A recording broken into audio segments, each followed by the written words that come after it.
So it's Aston Villa 3, PSG 2.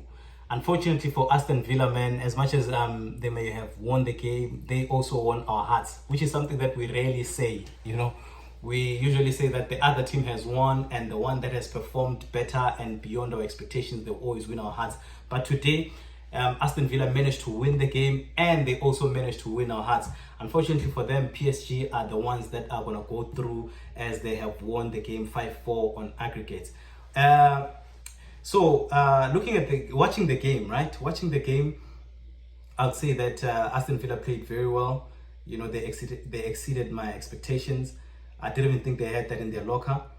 You know what I mean? So unfortunately, they didn't score enough goals. They could have at least scored the fourth goal, and that could have forced an extra time, and maybe something could have happened. But after they scored the third goal, I feel like they just relaxed. I think the fatigue started catching up with them. Now the game now changed. It started to be on both ends. And PSG now were happy to manage the game, to also try to attack, but also trying to manage the game and also impeding Aston Villa from attacking and taking advantage. Because now if Aston Villa scores the fourth goal, it becomes a problem. It becomes a problem because of the intensity that PSG brings into each and every game that they play. So it's 4-2 now. It's draw on aggregate, and anything can happen. So PSG would have wanted to win this game in 90 minutes. Of course, that's what they managed to do, and now they're through. So for Aston Villa, man, shout out to them. They really played. It shows that they wanted them, and it shows that they wanted the game. They wanted to win the game. So a lot was said, obviously, from what we have seen in the second half. During halftime, and when they came out, they really put in the work. And also, I'd like to believe that they would be thinking of signing Rashford permanently. He looks like a different type of player.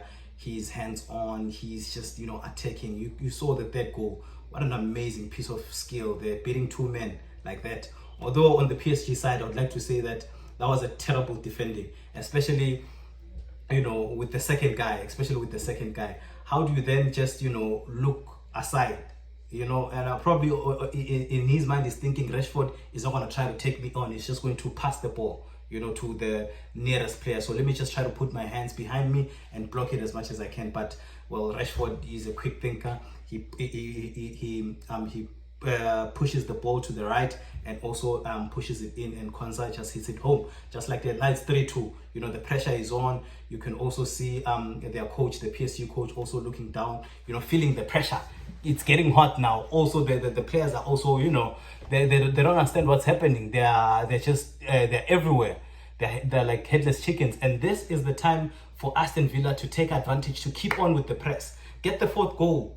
You get the fourth goal, the Villa Park, the fans, the supporters, they're there. They're gonna edge you guys through. You get the fourth goal. To get the fifth goal, it's always going to be it's not gonna be easy, but it's possible to get the fifth goal.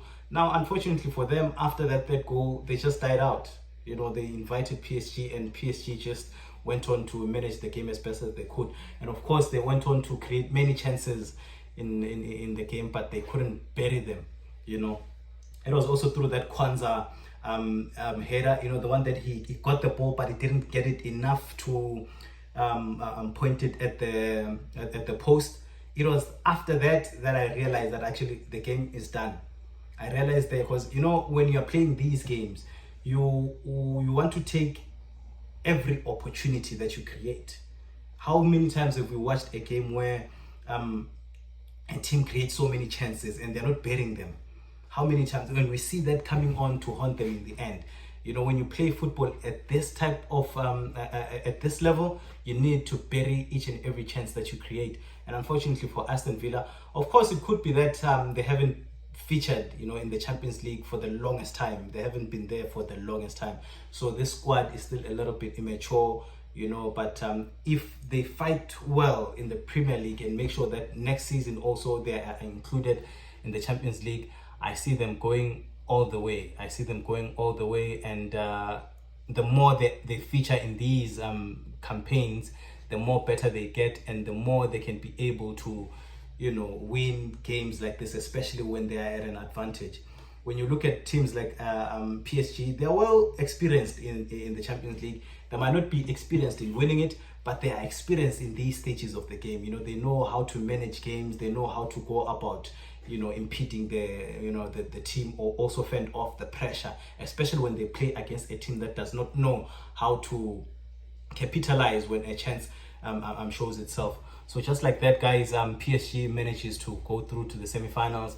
Now they'll be waiting for either Arsenal or Real Madrid. And I would also like to believe that today Aston Villa showed us that PSG aren't as great or untouchable as we think. Yes, they are great, but they aren't untouchable.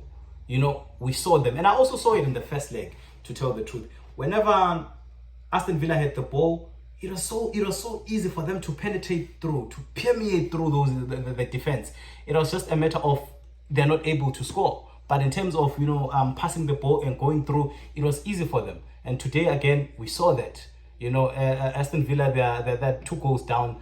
They're definitely disappointed that they're 2 goals down. They're not gonna go through anymore, because now it's like they need 4 goals at least to make sure that they manage to go through to the semi-finals. They're down and out, and somehow they manage to come back and win the game. You know what I mean? So in the Champions League, if PSG are to go at least to the final, they need to be switched on 90 minutes. Actually, not even 90 minutes plus extra time. They need to be switched on. Imagine if tomorrow Real Madrid beats Arsenal, right? And now PSG have to play against Real Madrid. From what we witnessed today, don't you think now Real Madrid would know, even Arsenal themselves, they would know that, okay, so this PSG side is beatable.